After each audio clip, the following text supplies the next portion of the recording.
Hello everyone, this is Twinkle and welcome back to your on YouTube channel named English बातें। और आज की video में बात करेंगे सब्जेक्ट और उसके टाइप्स की। लेकिन सबसे पहले मैं आपसे एक बात बोलना चाहती हूँ कि आप चाहे बिगनर हैं, चाहे हाउसवाइफ हैं, चाहे स्टूडेंट हैं, चाहे किसी कॉम्पिटिटिव एग्ज़ाम्स की तैयारी कर रहे हैं, आपको इंग्लिश लर्निंग ज़रूर सीखनी चाहिए। बिकॉज़ इंग्लिश एक ग्लोबल लैंग्वेज है। अगर आपको इंग्लिश आती है तो आप ग्लोबली कम्युनिकेट कर सकते हैं, पर्सनालिटी एनहेंस कर सकते हैं। इंग्लिश लर्निंग के बहुत सारे एडवांटेज हैं। तो आइए अब स्टार्ट करते हैं आज का हमारा वीडियो। तो सबसे पहले हम बात करते हैं सेंटेंस के बारे में। Every sentence you speak, write और listen has a hidden hero that is subject. But do you know that there are different kind of subject that completely change the meaning and structure of a sentence? और मेरी last video में मैंने आपको बताया था कि जो भी बात हम करते हैं, जिसका भी कोई मीनिंग होता है वो सेंटेंस होता है। और इसके 3 पार्ट्स होते हैं। सब्जेक्ट, जिसके बारे में बात हो रही होती है, ये जो काम को करता है। और उसके बाद आता है हमारी वर्ब, जिसको हम एक्शन वर्ड भी बोलते हैं और जिसको हम हिंदी में बोलते हैं क्रिया। और जो भी काम हो रहा होता है उसको हम वर्ब बोलते हैं। और आप ध्यान देना, जब आप इसका हिंदी में मीनिंग निकालेंगे किसी भी काम का, उसके पीछे ना होता है, जैसे करना, खाना, पीना, सोना, हंसना। इस तरह से आप देख सकते हैं, बहुत ही आसानी से आप आइडेंटिफाई कर सकते हैं वर्ब को। और थर्ड होता है हमारा ऑब्जेक्ट। इसको हम रिसीवर भी बोलते हैं कि जो भी काम होता है, क्योंकि उसका असर ऑब्जेक्ट पर ही पड़ता है। तो अब आइए स्टार्ट करते हैं सब्जेक्ट की टाइप्स के बारे में। तो सबसे पहले बात करते हैं सिंपल सब्जेक्ट की।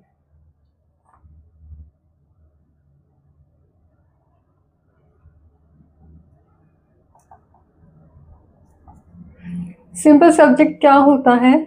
इसमें सिर्फ जिसके बारे में बात होती है,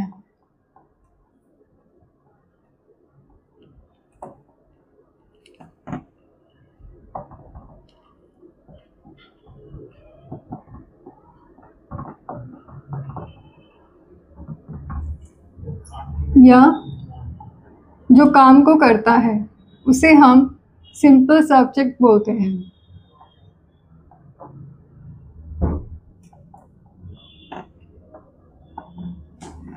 और इसमें सिर्फ सिंपल उसका नाम दिया होता है, या प्रोनाउन या प्रोनाउन, उससे एक्स्ट्रा कोई जानकारी नहीं होती। जैसे राधा सिंग्स अ सॉन्ग।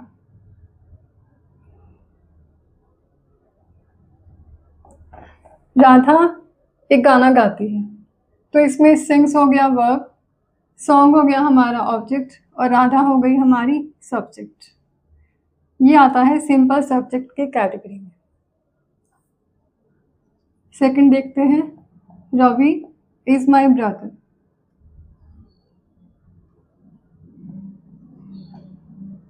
इसमें रवि क्या है? सब्जेक्ट। रवि मेरा भाई है।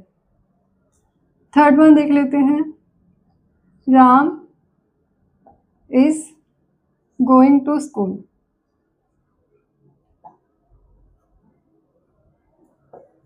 इसमें स्कूल कौन जा रहा है? राम। तो सब्जेक्ट क्या हो गया? राम। ये सभी जो सेंटेंस मैंने बताए आपको, ये सिंपल सब्जेक्ट की कैटेगरी में आते हैं।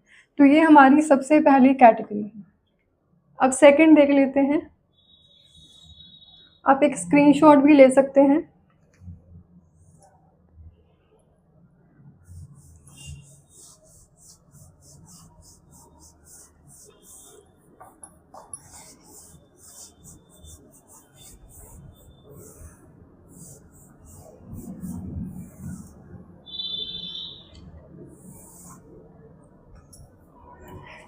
सेकंड वन जो हमारा टाइप है वो है कंप्लीट सब्जेक्ट।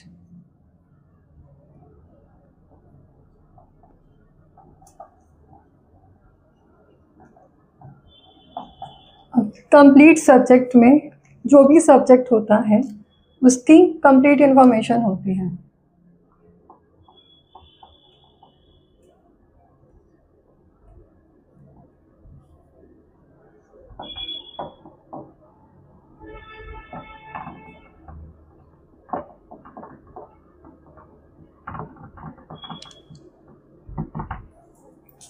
जैसे द लिटिल बॉय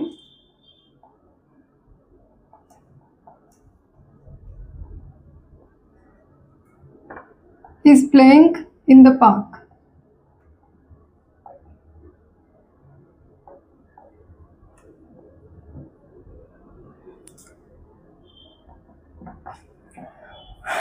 तो इसमें द लिटिल बॉय मतलब छोटा लड़का पार्क में खेल रहा है। प्लेइंग मीन्स खेलना, पार्क में ऑब्जेक्ट हो गया, ये वर्ब हो गई।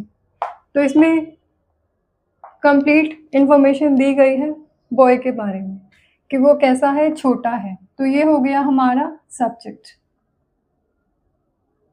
Second,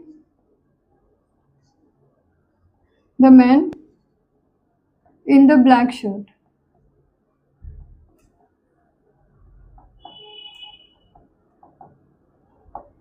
is my brother.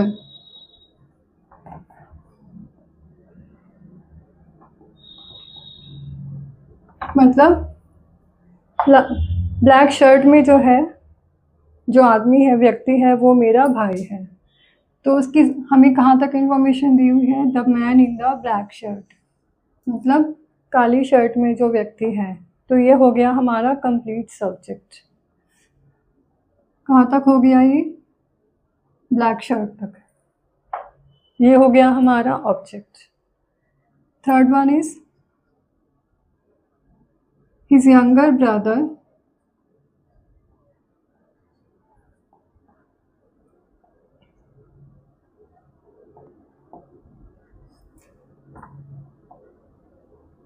curlies hair are funny.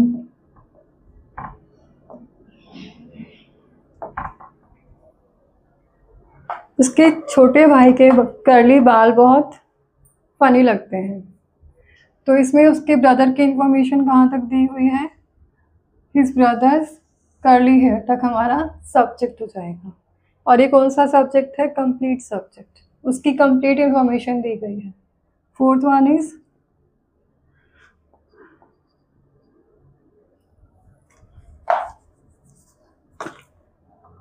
an old man sitting on the bench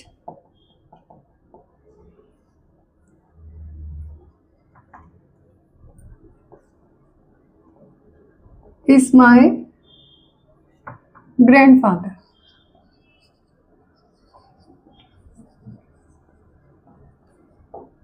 मतलब बेंच पर जो बूढ़े व्यक्ति बैठे हैं वो मेरे दादाजी हैं।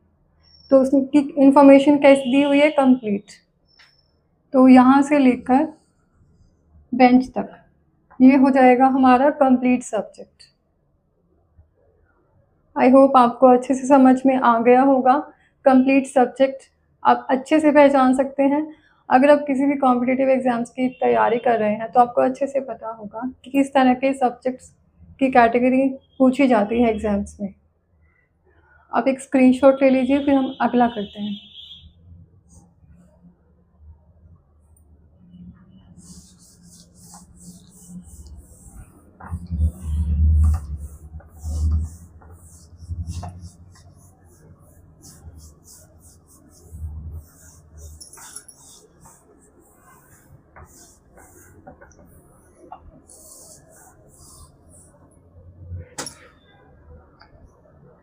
नेक्स्ट आता है हमारा compound.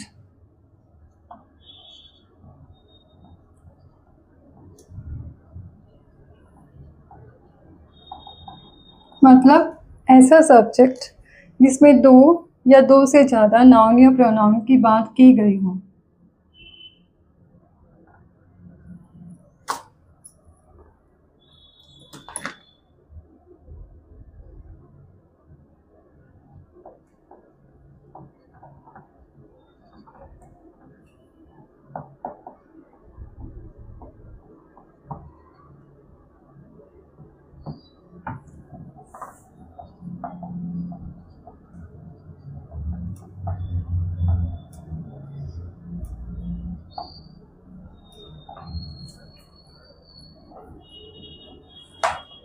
Ram and Shyam are going to school.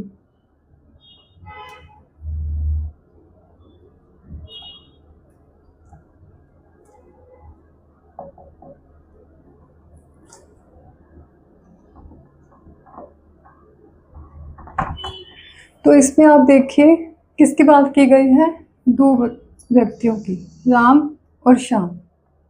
और इसमें आपको ये भी, आप इस तरह से भी पहचान सकते हैं कि इसमें आप कंजक्शन से इनको जोड़ा जाता है, जैसे और, एंड, नोर, ये बीच में आते हैं, जिससे आपको पता चल सकता है आसानी से कि ये कॉम्पाउंड सब्जेक्ट है। अब इसमें राम और श्याम हो गया हमारा subject. Second, tea and coffee are available hair.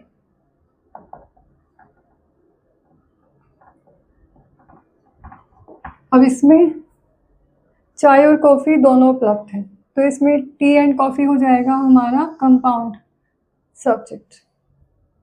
Next one is neither you nor अच्छे आर गिल्टी, मीन्स ना तो तुम और ना ही अजय दोषी हैं। इसमें हो गया आपका नीदर से लेकर नॉट अजय तक, आपका हो गया कंपाउंड सब्जेक्ट। और आगे के वीडियोस में जब मैं आपको टेंसेस कराऊंगी और भी आपको आगे जैसे इंग्लिश सिखाती रहूँगी, तो आप इनकी हिंदी करना आसानी से सीख जाएंगे। जब हम चेंज द वॉइस करेंगे, सेंटेंस फॉर्मेशन करेंगे और टेंसेस करेंगे, तो आप आसानी से बना सकते हैं, खुद इनकी हिंदी बना सकते हैं। अब हम बात करते हैं नेक्स्ट टाइप की।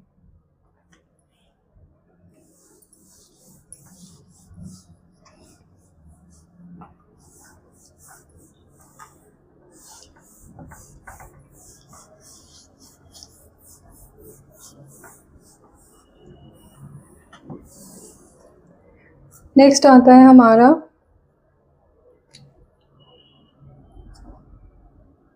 Hidden subject.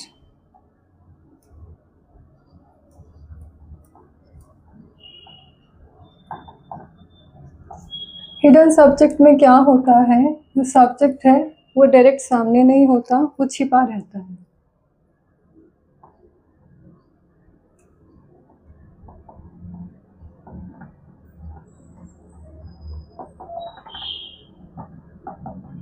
और ये इम्पेरेटिव सेंटेंसेस होते हैं।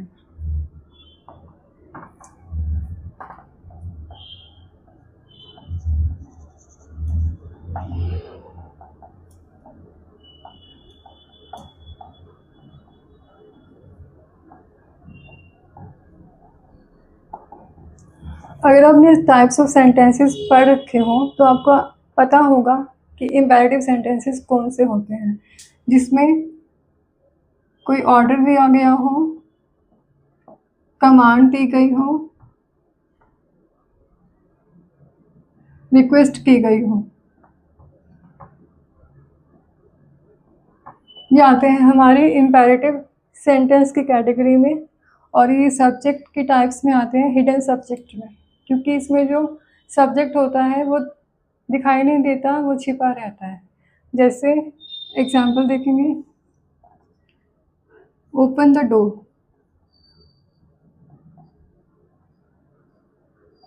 तो इसमें जो ऑर्डर दिया गया है वो किसे दिया गया है, सामने वाले को। इसमें यू अंडरस्टूड होता है हमेशा। ओपन द डोर किसको कहा जाएगा, सामने वाले को। अगर आप कहेंगे कि दरवाज़ा खोल दो, तो किसे कहेंगे, सामने वाले को। तो यू हमेशा अंडरस्टूड होता है और वही सब्जेक्ट होता है। Second one is sit down, इस बैठ जाओ, इसमें भी किसे बैठने के लिए कहा गया है, सामने वाले को। तो इसमें यू हमेशा अंडरस्टूड रहेगा। नेक्स्ट हो गया प्लीज़ भी आता है इनमें कुछ सब्जेक्ट में, प्लीज़ हेल्प मी। इस तरह के भी होते हैं। आपको ध्यान रखना है जिनमें यू अंडरस्टूड होता है वो हिडन सब्जेक्ट की कैटेगरी में आते हैं। अब बात करते हैं नेक्स्ट सब्जेक्ट की।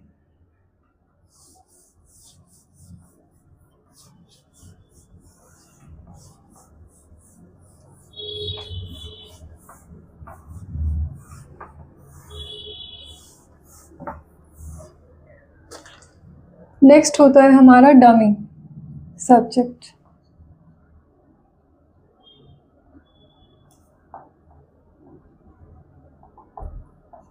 डमी सब्जेक्ट में इट और देयर से इनको रिप्रेजेंट किया जाता है, इट और देयर।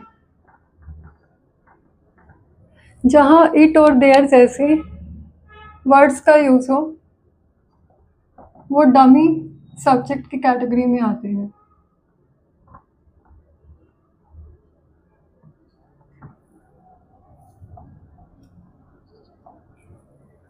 एग्जाम्पल,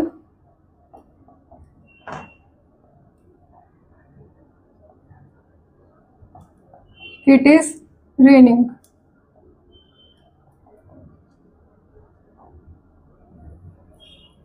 बारिश हो रही है। तो यहाँ पर इट हो गया हमारा dummy subject. It is very hot today.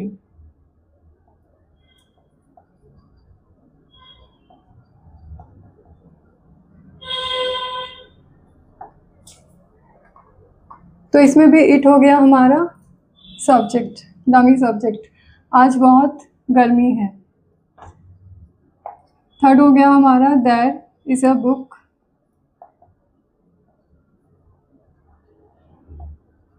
On the table.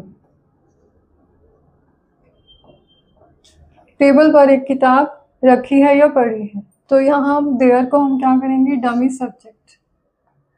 इसमें जिन भी सेंटेंसेस में इट और देयर का यूज़ किया जाता है सेंटेंस बनाने के लिए, तो वहाँ पर हम इट और देयर को डमी सब्जेक्ट की तरह यूज़ करते हैं। अब बात करते हैं नेक्स्ट सब्जेक्ट की।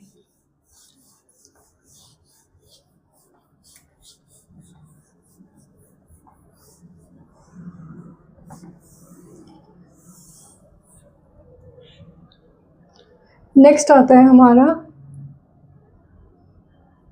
जीरेंड सब्जेक्ट।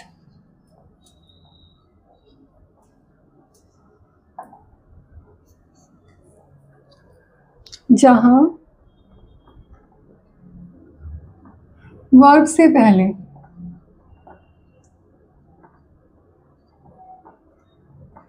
आईएनजी लगाकर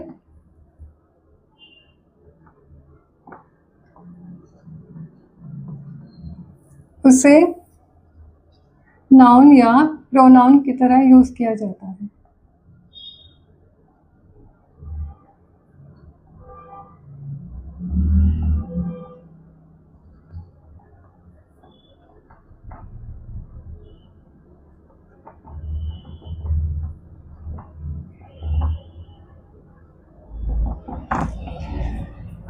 मतलब जहाँ पर सेंटेंस बनाने के लिए वर्ब से पहले आईएनजी लगा देते हैं, जैसे स्विमिंग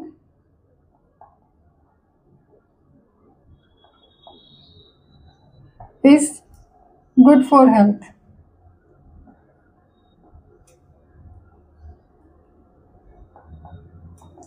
यहाँ स्विम क्या होता है, वर्ब, तैरना। तैरना स्वास्थ्य के लिए अच्छा है। तो उसमें क्या कर दिया हमने, आईएनजी जोड़ दिया, वर्ब में आईएनजी। तो ये क्या हो गया हमारा gerund subject. Second one is helping others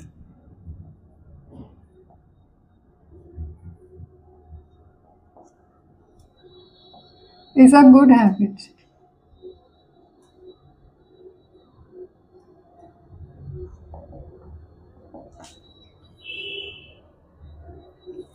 इसमें क्या किया गया, आईएनजी जोड़ दिया वर्ब में, दूसरों की मदद करना एक अच्छी आदत है। तो ये भी हमारा क्या हो गया, जीरंड सब्जेक्ट, क्योंकि यहाँ पर वर्ब में हमने आईएनजी को जोड़ दिया है। ये भी हमारा जीरंड सब्जेक्ट हो गया है।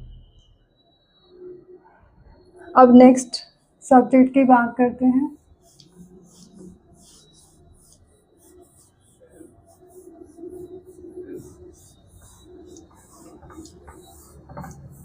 लास्ट आता है हमारा इन्फिनेटिव।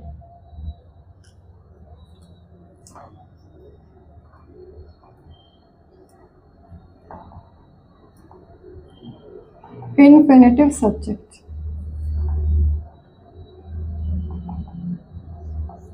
जहां वर्ब से पहले हम टू लगा देते हैं।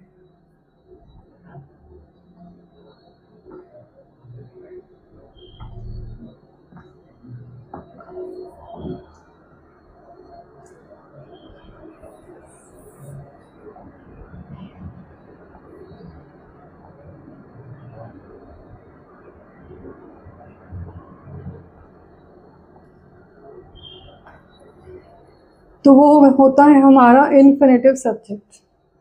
जैसे एग्जाम्पल देखते हैं, to learn English is very important.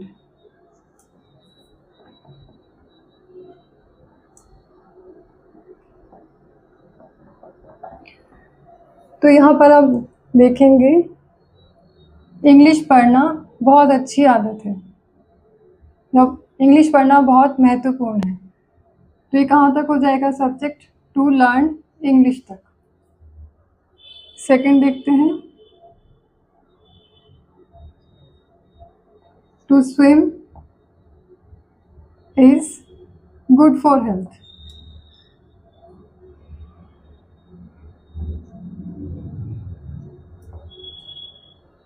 तैरना स्वास्थ्य के लिए अच्छा है। तो ये हो जाएगा टू स्विम, क्या हो जाएगा हमारा infinitive subject.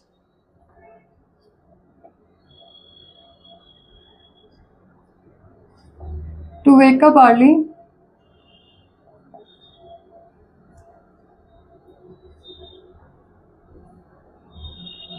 Is beneficial.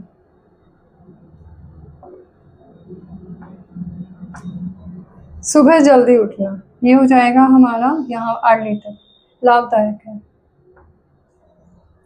To wake up early is beneficial, wake up early तक हो जाएगा हमारा इन्फिनेटिव सब्जेक्ट, मतलब जहाँ हम वर्ब से पहले टू लगा देते हैं वो हमारे बन जाते हैं इन्फिनेटिव सब्जेक्ट। आई होप आपको आज की वीडियो से टाइप्स ऑफ सब्जेक्ट के बारे में अच्छे से समझ आ गया होगा। अब वीडियो अच्छी लगी हो तो please don't forget to like, share and subscribe and join me in this amazing journey of mastering English confidently and successfully. Thanks a lot. Bye-bye.